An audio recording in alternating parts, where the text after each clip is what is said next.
梁子穎議員。代主席女士，我係法案委員會嘅委員之一，我係代表工聯會係作綜合嘅發言，並且係支持通過2024年稅務修訂跨國企業集團的最低稅條例草案。國際社會近年係共同應對數碼化經濟帶嚟嘅侵蝕稅基和轉移利潤嘅挑戰同埋風險，呢個就係簡稱係 BEPS。經濟合作及發展組織亦都公布咗雙支柱解決方案中嘅國際稅務改革框架，即係簡稱係 BEPS 嘅2.0。喺2021年7月香港同其他超過130個嘅司法管轄區都係接受咗呢個 BEPS 2.0嘅方案。喺 BEPS 2.0方案之中嘅支柱2，即係引入全球反侵蝕稅基規則，要求年度綜合收入係達到7.5億歐元或者以上嘅大型跨國企業集團，就其在每個營運地點嘅利潤繳付係至少15%嘅實際稅款。環顧全球，已經有不少嘅主要經濟體，包括澳洲、加拿大、新加坡同埋英國等呢啲國家均已經係制定或者正係積極制定係佢哋嘅本地法例，以喺2024年或者2025年係實施全球最低稅或其相應嘅合資格當地最低補足稅。代主席女士，條例草案嘅目標係十分明確，有4個重點。第一係履行國際責任。香港特區作為國際金融中心，以及係作為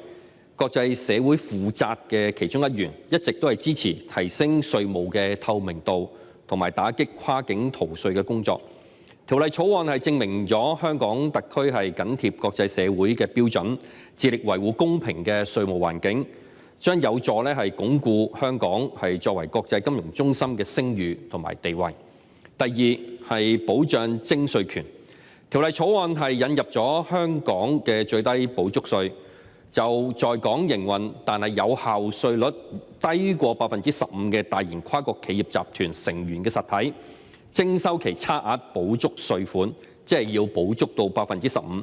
政府當局估算香港最低補足稅嘅實施，預計可以喺2027至到2028年度起每年為庫房係帶嚟約150億港元嘅額外收入。香港特區如果唔及時跟進，則本應屬於香港嘅稅收將會係因為其他地區實施咗呢個收入納入規則或者係低稅利潤規則而被轉移到其他海外國家嘅庫房。我哋唔難去意識到條例草案對香港而言係刻不容緩嘅。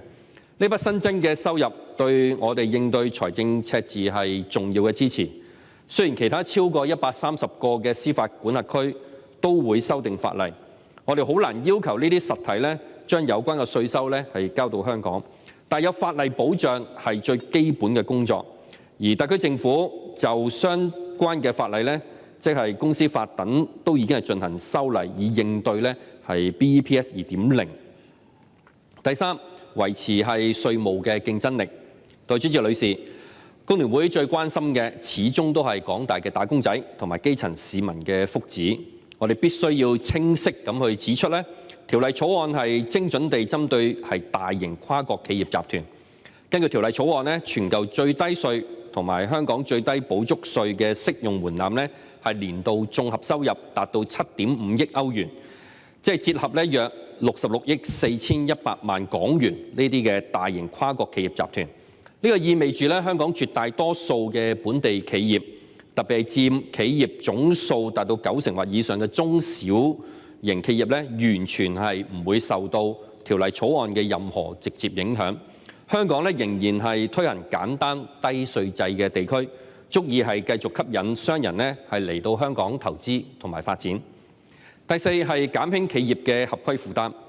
特區政府已經係明確表示會透過簡化嘅程序啦、設立安全港啦、加強支援等呢啲嘅方式將企業嘅額外負擔係減至最低。因此希望從商嘅人士係主動聯絡稅務局，係掌握更多嘅資訊，並且繼續喺香港特區呢個嘅獨特環境之中係發展業務。代理主席女士，全球最低稅係國際社會嘅新常態。香港特區唔推行，只會單方面咧係放棄呢筆嘅稅收，而相關企業嘅整體稅額咧，亦都唔會因為咁樣係減少，反而可能咧會係其他海外國家咧繳納係更多嘅稅項。香港特區可能咧仲有更好嘅吸引力。香港嘅利得稅標準稅率咧仍然係16.5%，喺全球範圍之內咧仍然係屬於偏低，而且稅制都係簡單透明。此外咧，條例草案嘅實施將會掃除咧稅務不確定性，反而有助於企業咧作出更長遠嘅投資同埋部署。配合公司遷冊制度，香港咧將更能吸引咧跨國企業集團咧將佢哋嘅業務同埋總部咧係遷嚟香港。呢個咧係更加對香港係有利發展同埋改善經濟。條例草案提交喺立法會之前咧，政府當局已經係進行咗廣泛嘅公眾諮詢，並且咧與立法會財經事務委員會咧進行咗深入嘅討論。絕大部分嘅持份者咧都係支持喺2025年咧係實施全球最低稅同埋香港最低補足稅。